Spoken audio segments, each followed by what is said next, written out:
W51 will be at the convention center there all next week on Radio Row, bringing you news, views, thoughts on all things Falcons and Patriots. So this is a new matchup. I know this guy was watching on Sunday evening as the championship games were a little bit of a downer. We welcome back on to WNST, one-time host here on Weekend Programming. We welcome Joe Giglio back from the fighting state of New Jersey, where he also hosts some sports radio up in New York at The Fan and in Philly at WIP, and works at NJ.com there, mainly chasing baseball, because I know what a baseball guy you are, Joe, but, we were all tuned in for Sunday night. I was ready for good football.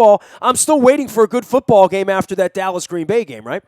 Yeah, we all are. Hopefully we get it in 2 weeks. Yeah, yesterday was dud. I mean, the Falcons' offense just was a machine in that first game, and the Patriots do what they do in the second. And maybe we'll be wrong. Maybe it'll be a blowout again. But I feel like, Nestor, based on what we got yesterday, I think we could get a pretty good Super Bowl here. At least the ingredients are there for a pretty good game in 2 weeks. Yeah, I'm trying to talk myself into Atlanta. I don't think a whole lot of people have seen a whole lot of Atlanta until at least the middle of the year. I remember the day my wife's donor was in town on a Sunday. We were in Philadelphia the day that the Falcons were there and didn't even go to the game. Didn't even really give it a thought that the Falcons would be in the Super Bowl from the NFC at that point. And that was probably only about week 9 or week 10 of the season. Yeah, the amazing part about that, I thought about it yesterday, because right during the beginning of that game, the Falcons went down and scored right away, as they always seem to do.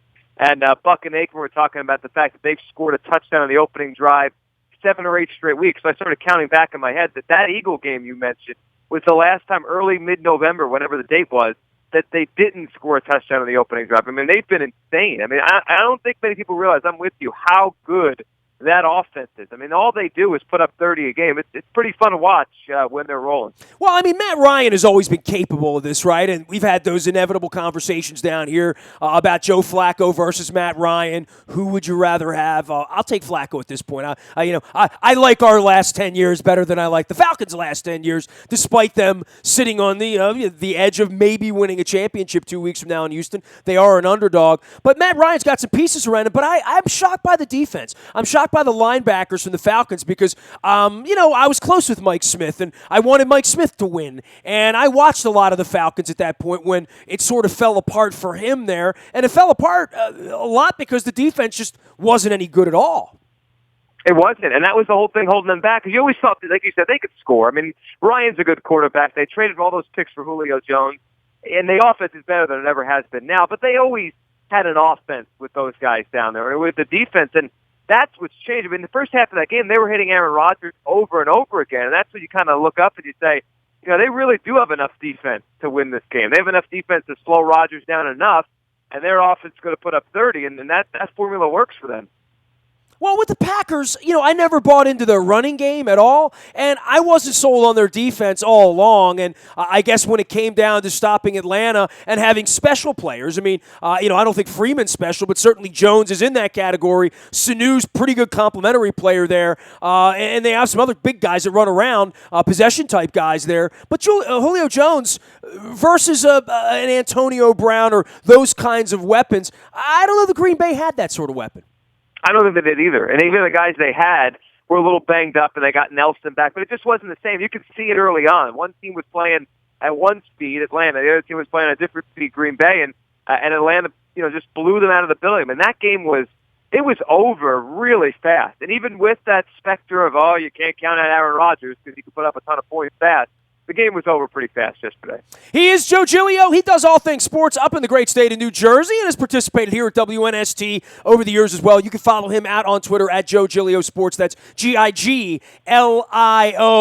Anything going to stop this Patriot train? And this is the 7th time now. This is my 23rd, I believe, Radio Row at Super Bowl. 7th time we've spent a whole week sitting around and talking about Tom Brady and the players around Tom Brady and how Hogan becomes special when he puts on a Patriot Pat helmet. And the defense, no Hall of Famers, nothing out of the ordinary for Belichick. It really is scheme, it really is coaching, and it really is attacking weaknesses. That is the system there.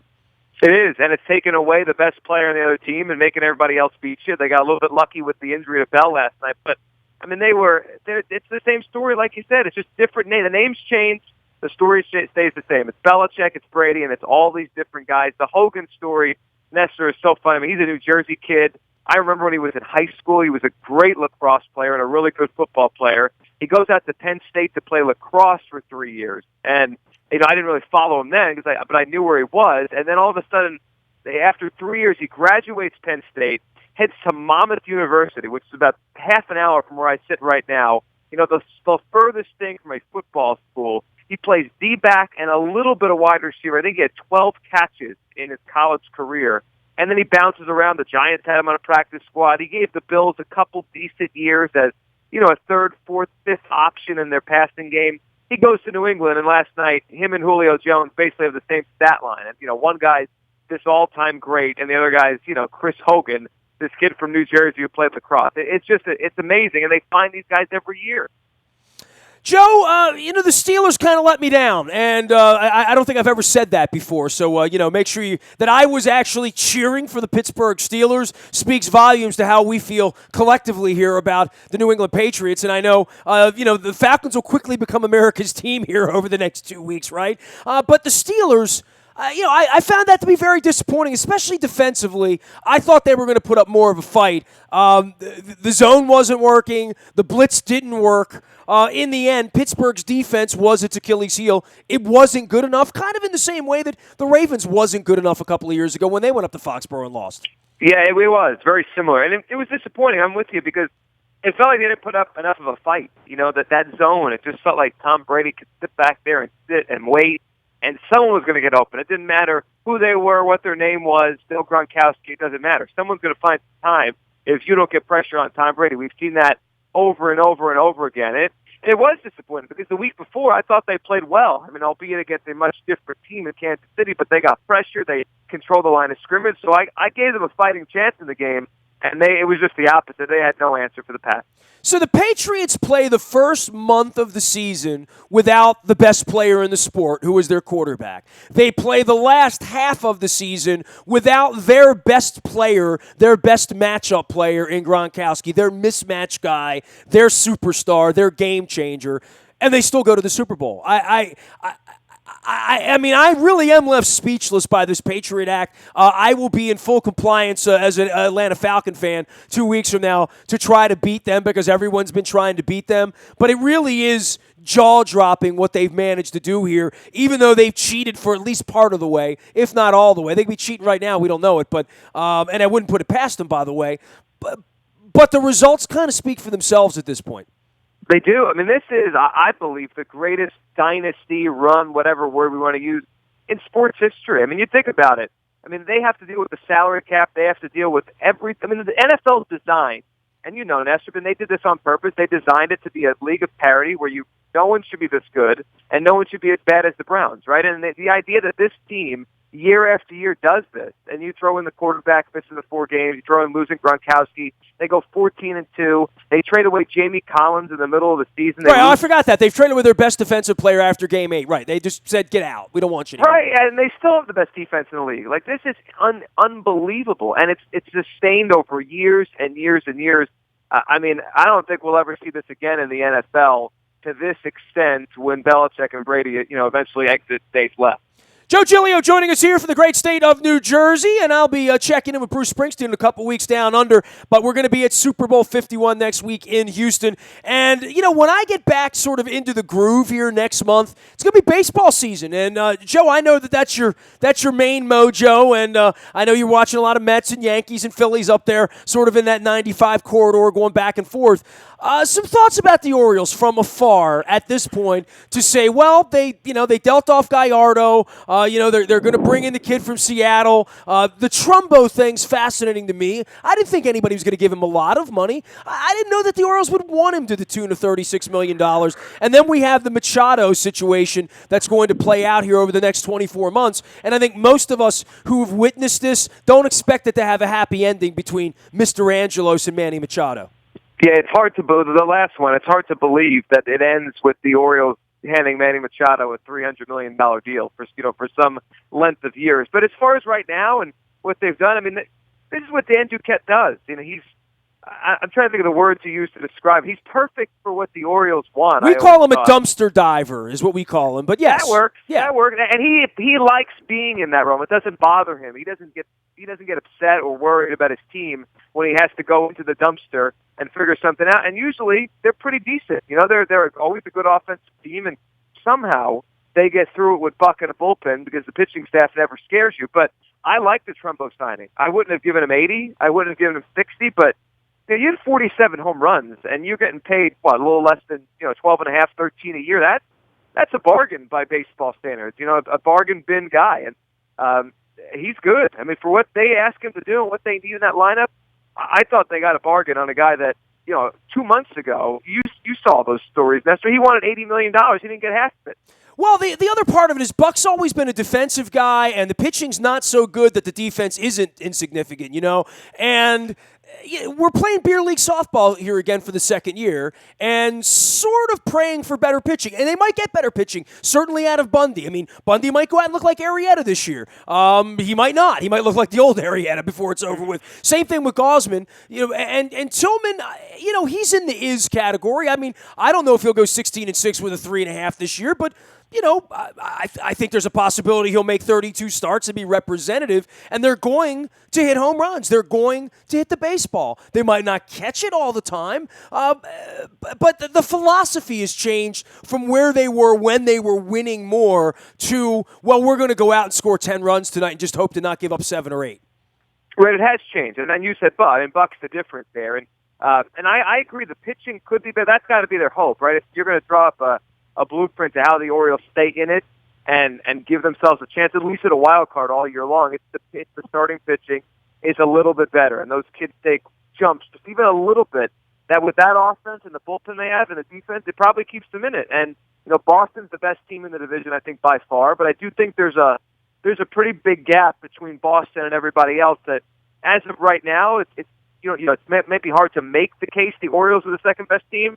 But it's also hard to listen to the case that they can't be the second best team. There's a gap there, and I'm sure they go to spring training saying, we can make a run back to a playoff spot or be in a race again. I'm sure they'll think that. Well, I know the Yankees are going to reload here with all this young talent, but the Red Sox have stolen the spotlight in the offseason. That usually gets real heavy around Boston, right? That expectation that, we're just going to run away with the division. That hasn't really worked out in Boston for a long time. And there have been a lot of guys that go in there and really struggle under the weight of it all. And I think there's a lot more weight in Boston right now. It's been a little while since they've won, right? They've spent some time in the gutter, and now they've spent their way out of it. They've gone through a whole transition of change at the top, and they're back to spending money, which, Dabrowski's not afraid to do. They're loaded up. They're supposed to win. That's usually a difficult thing in Boston. It is, and there's a lot of pressure there. A couple things that stand out when you said that. One, there's no more David Ortiz anymore to take the attention and the pressure away from everybody else, right? Like, he was always the story, and he was always, and even if everyone was struggling, he'll hit a 3-run home run, everyone goes home happy. That's gone now. Yeah, you talk about replacing Mark Trumbo in the Orioles lineup. Try replacing him in that Red Sox lineup. Right, that's a big difference. And then you have Chris Sale, who's, obviously a brilliant pitcher, but he's always been a guy that's always struck me as a little bit different. Remember they would cut up the jersey a couple of years ago? Oh, a little bit, really? Yeah, that's never been done. That's a level of insubordination that is, it's biblical. Really. Other than, a drop and a deuce on the boss's desk, I don't know what more you can do but cut up all the jerseys, right? I know. I don't know. And, when he gets to Boston and you watch him pitch, likely he'll pitch well because he always pitches well. But if he doesn't, if he struggles, it'd be interesting to hear that town response to him, how he responds to that town, and how the whole thing turns out. But obviously, him and Price could be a dominant one too if they're all together up there. He is Joe Giglio. You can follow his journey out on Twitter at Joe Giglio Sports. That's Giglio. And of course, if his voice sounds familiar, he is from these parts, and you married into the Maryland chain, but you live up New Jersey now, doing New Jersey sports at NJ.com, as well as at The Fan up in New York and at IP in Philadelphia. Last baseball thought, and I know for this offseason and obviously last year in season, what happened to the Marlins, obviously the Royals over the weekend, and all the offseason maneuverings, I don't think anyone could have thought about the Kansas City Royals without Yordan Ventura. This is an incredible tragedy for the offseason, for them, for their fan base, for his family. Just a horrible story over the weekend. It is. It's so sad. I mean, the kid. Every time you watch him pitch, he was pitching with just so much fury in his arm, and he was exciting. Oh, maybe over the top sometimes, but he was the kind of kid you watch. You said, man, if this kid ever puts it all together, greatness there. And even if he wasn't, right? Even if he was a middling pitcher, it's still a tragedy. But it's sad. Everyone knew who he was. He was on a team that won a World Series a couple years ago, and this keeps happening. A couple years ago, Oscar Taveras, the prospect for the St. Louis Cardinals. I mean, this is 3 different players with car accidents down in the Dominican Republic in the last couple years. You throw in the Jose Fernandez boat accident. It's awful for baseball. I mean, these are young potential stars, and in Fernandez's case, one of the best the game had to offer. Just taken so young. It's an awful day for baseball. Anything you want to throw in on the baseball side previewing this year? I mean, it's a Cubs world, right? And everybody else is just sort of chasing. You talk about expectations. The Cubs are going to have that. The parade will be a long time ago by opening day, right? Oh, it will. It's a Cubs world. I mean, we saw Theo put together a couple of great teams in Boston, but he never could really put together back-to-back, amazing teams that won World Series. I mean, they have a chance to do that, the Cubs. They really could become baseball's next dynasty with how young they are and how he's got those guys locked up for years. I mean, they've really got a chance here. And then the other thing, I mean, you mentioned a little bit with Machado. I think one of the stories of baseball this year is going to be watching both the Orioles and then on a bigger scale, because it's just a bigger deal, I think, to most people outside of Baltimore, is just what happens with Bryce Harper and Machado. But these next 2 years, it's in a smaller scale. Nestor, reminds me of the way the NBA acted the 2 years as everyone knew LeBron and Wade and Bosh were all going to free agency. We know how that story ended, but I think these teams here, whether it be the Yankees or the Phillies or whoever, they're kind of keeping an eye on this because they're gearing up if and when Harper and Machado hit free agency at 26, which, I mean, the numbers in the contract will be unprecedented for those 2 kids. Yeah, and the bidding as well, especially if there's 5 or 6 teams bidding the thing up, which, the rich teams will have that. I mean, the Tampa Bay Rays don't have to worry about Manny Machado right now, right? Right, exactly. It's the big market teams, the teams saving up, the teams with money. But that story is... Phillies are in on that, right? I mean, the Phillies are, storing up their squirrel nuts at this point after really being a useless franchise the last 3 or 4 years. I mean, with no chance to win and buried underneath of contracts, right? Oh, yeah. I mean, they've gotten out of basically all of it. I mean, their payroll was about $180 million in 2014. It dropped to about $60 million last year, and they've got a whole bunch of one-year packs right now. So, I mean, you look at their future sheet in terms of their payroll. I think the year that Machado and Harper come out, they literally, and this will change, Nestor, because arbitration and the kids they have, but this will change. But right now they have $0 committed to 2019, zero.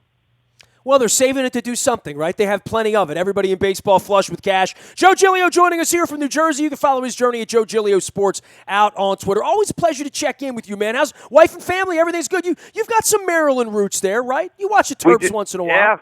Yeah, we're doing great. My wife's doing great. She's teaching up here in Jersey, and my son, we just celebrated his second birthday. We had a birthday party on Saturday. I remember when, man. Look at Joe. Joe's the family man up in Jersey. Great having you on, man. We'll keep following you out on Twitter and stay in touch. You got it, Nestor. Take care. You got it. Baseball season around the corner and spring training and pitchers and catchers. Hence, me wearing my Oriole white-paneled bird hat out on the internet. You can find me out in the Bahia Toyota Audio Vault all week long as we get ready for Houston. You can download the TuneIn Radio app. We do come in crystal clear and live from anywhere in the world. Our morning newspaper ships to your email inbox each and every morning at 7 a.m. That's brought to you by Planet Fitness and PlanetFitness.com. We're still $10 a month to get in the best shape of your life. Last but never least, any breaking news happens with the Orioles, with the Ravens, with the Terps, you're going to get it first on the WNST Tech Service. That is brought to you by Coons Ford of Security Boulevard. Nasty at WNST.net reaches me. We've got our London trip on sale now. It's going to be September 24th. We've got a Tuesday and Wednesday outbound flights, nonstops from D.C. Over to London. We're putting you up. Throwing parties, moving you around the tube, going to Big Ben, doing the eye. We're doing all the cool stuff, throwing parties over there the third week of September. If you want to join us, we've already got over 50 people on our trip. Go to WNST.net, check the trips tab, and send me an email, nasty at WNST.net. I'm also on Facebook, Twitter, LinkedIn, Snapchat, Instagram, and streaming live on our Facebook, as well as our YouTube WNS TV channel. We are WNST.net, AM 1570, and WNST Towson, Baltimore, and we never stop talking Baltimore sports.